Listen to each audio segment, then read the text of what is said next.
В эфире новости экономики на Якутия-24, в студии Иван Лазаренко.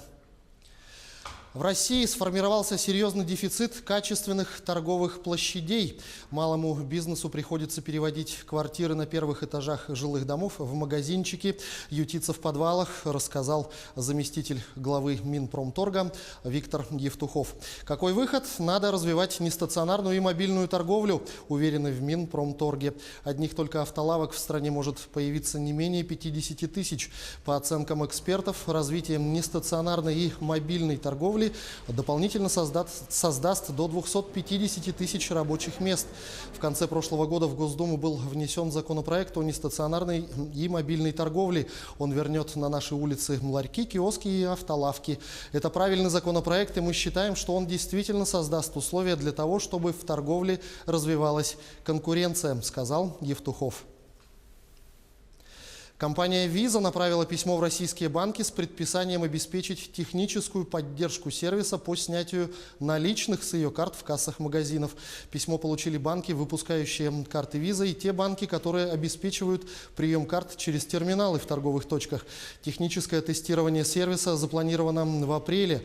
Новшество позволит держателям карт Visa снимать наличные через терминалы на кассах магазинов. При этом покупки нужно обязательно оплачивать пластиком. За один раз можно будет снять сумму, которая в эквиваленте не превышает $100. Министерство экономического развития России предлагает сделать более прозрачной работу с персональными данными россиян. У граждан может появиться возможность отозвать согласие на использование таких данных.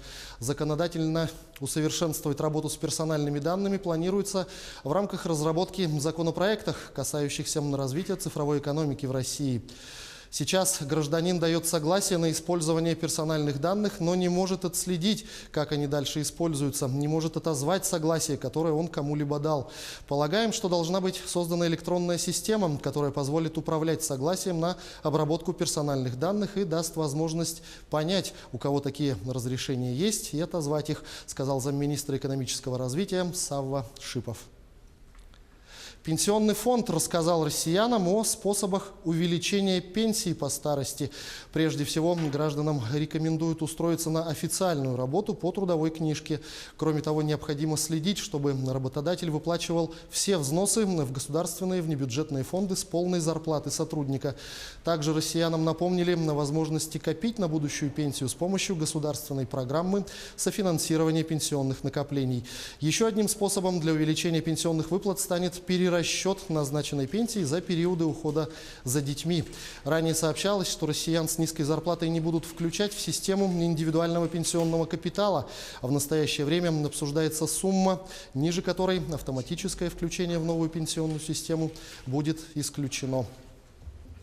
В промышленном округе города Якутска в рамках федерального проекта «Школа грамотного потребителя» прошла встреча собственников многоквартирных домов с представителями Фонда капитального ремонта, Департамента жилищного хозяйства, МЧС и представителями других служб и ведомств. В рамках встречи обсудили вопросы реализации программы капитального ремонта на территории промышленного округа, в частности, механизмы и принципы формирования долгосрочной программы и краткосрочных планов капитального ремонта индивидуально по муниципальным образованием, а также вопросы оплаты взносов на капремонт и взаимодействия с подрядными организациями при проведении капремонта домов. Бизнес-модель, выбранная в Якутске для реализации проекта по строительству круглогодичной теплицы в селе Сырдах, доказала свою экономическую целесообразность и эффективность. К такому мнению пришли участники выездного совещания, которое на территории тепличного комплекса Саюри было проведено. На совещании с участием вице-премьера Якутии Дениса Белозерова и заместителя гендиректора Фонда развития Дальнего Востока и Байкальского региона Анатолия Бубракова были обсуждены вопросы завершения строительства второй и перехода к возведению третьей очереди теплицы. Как было заявлено во время разговора, проект имеет высокую социальную значимость, поскольку не только привлекателен для инвестиций, но и предполагает создание новых рабочих мест с достойным уровнем заработной платы.